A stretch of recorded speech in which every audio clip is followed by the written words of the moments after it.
In this installment of Trading Exits, let's look at probably one of the easiest, no-brainer approaches to taking trading profits. Now, this method is going to assume that you already know in advance what your probable maximum loss in the trade is going to be.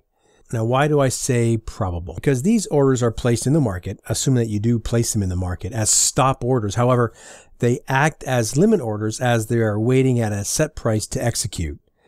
Now, the reason I say probable is because once your stops are hit, they act as market orders, and they're going to be filled at the best possible price, which could include slippage. Now, this setup here gives us a 60 pip differential from trigger to a price point that, if reached, probably is a good sign that this move is not going to work out at this point in time.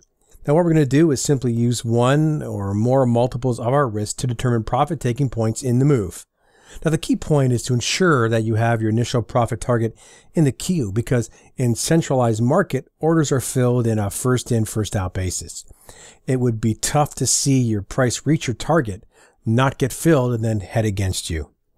Now, you can see here that price rockets through the profit target and banks you 60 pips worth of profit. Now, the question now is, how do you handle your position at this exit?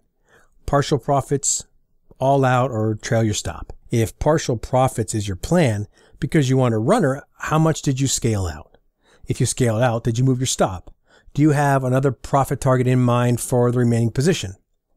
Now, on this chart here, we've scaled out at the 2R, or 2 times your risk, 120 pips. And again, what do you do with your protective stop for the remaining contracts? Here we have a profit of 3R, which is 180 pips. And as you can see, the market turned over, and depending on how you handled this exit and your stop, you made some very nice pip gains on the move.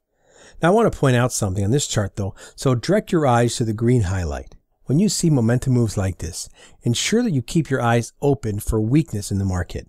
On this chart, we have the push, a range with a bull bear trap, the final push, and a reversal candle, which, if you're still holding long after seeing the reversal candle and after taking all the other information into account, you are about to give back about 170 pips. That's reading price action, and it's really beyond the scope of what we're talking about here. Now, the beauty of this type of profit taking when trading is that you can be extremely consistent on every single trade you take. Keep in mind the following though.